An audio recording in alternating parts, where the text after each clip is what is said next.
I love being the center of attention. Oh my god. Okay. We are about to embark on a journey of self-reflection together.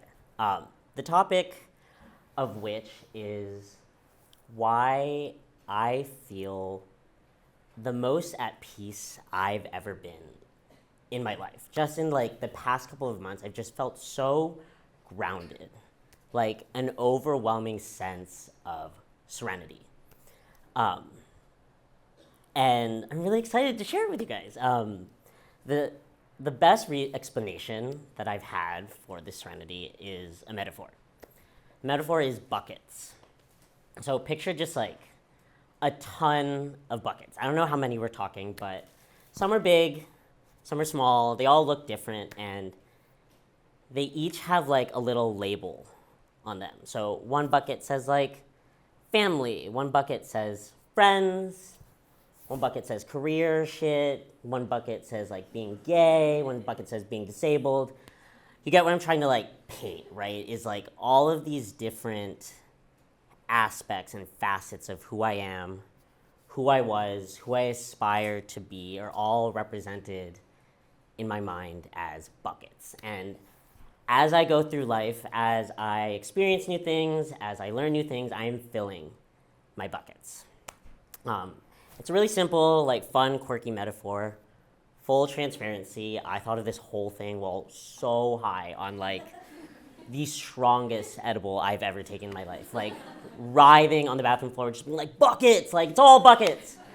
But like what like really resonates with me is like this image of like outpouring and outflowing and radiating, just like energy or life force or just like soul, and like actively channeling it into the different aspects of my life.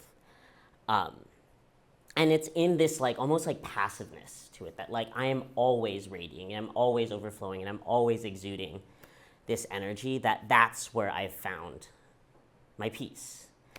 Before I get to that, I'm gonna talk about the buckets, because for a long time, like that's what I centered myself on. That's what I like grounded myself on like filling my buckets, seeing them get filled, hoping and wishing that they got filled.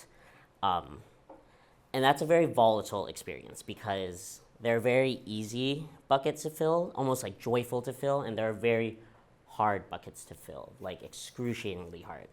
I'm going to talk about the hard buckets first. The hard buckets that are like riddled with leaks. They spill over all the time. Truly just hard to fill. A ton of them have to do with being a disabled person. A little bit of them have to do with being gay. There's like some overlap there. I used to say this joke where people would ask like, what is my disability? And I would be like, my worst disability is my attraction to men. I try not to say that joke anymore, but this is a safe space, so I'm saying it here. But yeah, so context on my disability before I get into the two core buckets there is that I was born disabled. I had a developmental like neuromuscular disability. I grew up with like a spinal blockage that like just blocked development on the left side of my body. I don't have any like great motor function below the knee on my left leg. Horrible case of scoliosis, and I had to get this really, really major surgery in high school to get 2 rods to straighten me out. Straight, but I'm still gay. If you're a doctor, also come find me after, because it's a super rare disorder and I love talking about the medical aspects of it. But yeah, so the really, really hard parts of it. The first of the 2 buckets I'm going to share is just like the dysmorphia that comes with it. So when I was little, I used to do this thing where I would like study other people's bodies, like really, really scrutinize. I would look at the way people's bodies curved, and I would look at bone structures, and I would look at the way people stood, see their stances and their poses, and I would see just like beauty. I would see grace, and I would see strength. Like even the way people moved, I would see so much just like elegance almost. And then I would look at how my body looked, and I would break down. Because when I moved my body, I didn't feel grace, I didn't feel strength. I felt a lot of pain. And then the second bucket, with the disability bucket, is just weird feeling of like guilt. And I've talked to other disabled people. I don't really hear this talked a lot, but my parents poured so much time and money, so much money into just making me a well person growing up. I put them through the fucking ringer, bro. Like, after my last surgery, I remember I woke up in the hospital bed, and my mom was right next to me. She was staying in the hospital room. And I woke up, and I just, like, listened to her cry for just, like, hours. And I carry a guilt with me that is so hard to shake.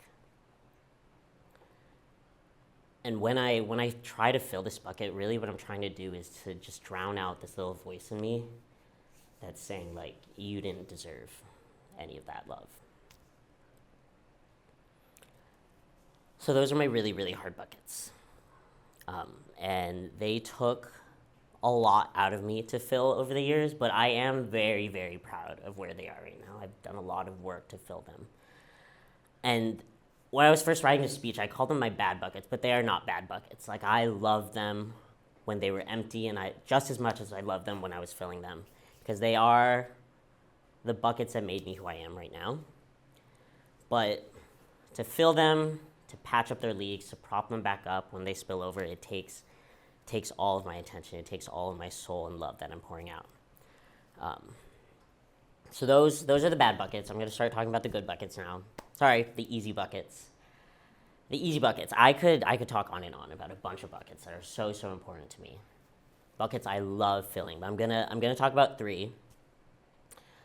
The first bucket also has to do with being disabled, but the disability bucket is really just like a group of buckets, right? There are hard buckets to fill and there are easy buckets. And the really, really easy bucket to fill is like, it's like navigating the world as a disabled person, because when I was younger, the world was so, so scary to me. Like, just walking and like going about my day was a fucking challenge. And so the thought of like moving away from college, like living out in the real world, getting a job, not only seemed impossible, like it seemed fucking terrifying. But as I've been living life and as I've been filling this bucket, I realized like I've been doing the damn thing. Like, I've truly like been so active in just like making my life. Like, I worked really, really hard in physical therapy. Essentially just like building a new spine, building a new back for myself. I like sought out doctors through a lot of trial and error to make the foot braces that were up to my specifications, like how I wanted a foot brace to be. And I found a good shoe guy who like puts lifts in my shoe. Honestly, was harder to find than the doctors. Like, the U.S. healthcare system fucking sucks. But like, I did all that. I moved away. I moved across the country. I'm going to school. Like, I look back and I look at this bucket I've filled, and I just like marvel at this like unique way of living that I have forged for myself. That is so beautiful and so unique to me that no one can even come close to. It's really just me. I built that. It's my proudest achievement. Like, every day I walk around, I'm just like, I built this life for myself. My second bucket, nothing to do with being disabled, but my second bucket is my sister. My sister is 8 years younger than me. She just started her undergrad. She's probably the most important person in my life. Person I love so much and revere. She's just like this bundle of like fearlessness and authenticity and rampant ADHD that's just like undiagnosed. Just a freak. Like, when she was 5, she went through like a Mr. T phase. The guy who's like, I pity the fool. Like, it's just super weird and so authentically herself. and also just like unapologetic and outspoken, not afraid to call out bullshit, not afraid to call out just racism that's like rampant in her school. She like won this award last year from her school after she graduated, and kids called in to try to get that award revoked from her. Parents called in too. Like, my girl doesn't give a fuck. Like, she doesn't give a shit. Like, she's just such a powerful person, and I realized that I can't just be her older brother. She is now just becoming such a complex person, and I can't keep filling the bucket the same way, because as she's going through college, she's going to become so many different people in such a short amount of time. And I'm here for it. I'm here for how this bucket fills in the future. I'm really excited to see the person she becomes. I'm excited for all of that. And then my last bucket, my third and last bucket, is my friend bucket, my big old friend bucket. Wharton truly has given me so many sweet and genuine people that I have loved connecting with. I used to do this thing before I moved here where I would like give 1 to 2 people like keys to my house, just in case of emergencies, like in case I was out of town, something needed to be checked on. And then I came here and I connected with so many fucking people that I was just like, fuck it. So like 8 to 10 people are now walking around with keys to my house.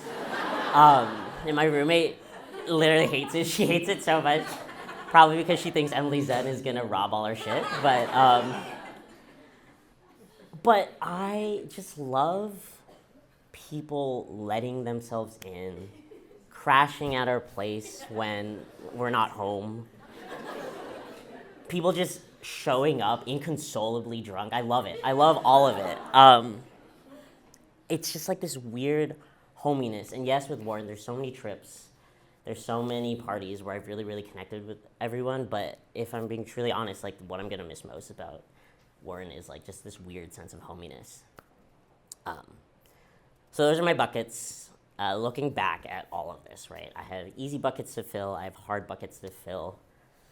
I truly love all of them, right? I love the empty ones. I love the filled ones. I love the ones leaking. I love the ones spilling over.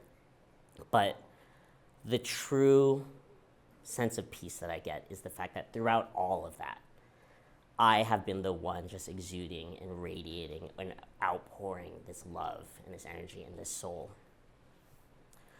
And going forth, like I know I will continue to be exuding and radiating and outpouring this energy. And that is the greatest truth of my life, that I am a fucking fountain. And I have been a fountain before, and I will continue to be a fountain. And when it's time to fill certain buckets, we will fill those buckets. When it's time to patch a leak, we will patch those leaks. But right now, I'm gonna fill the buckets that call to me the most, and that is so enough for me. Buckets, man. So, thank you.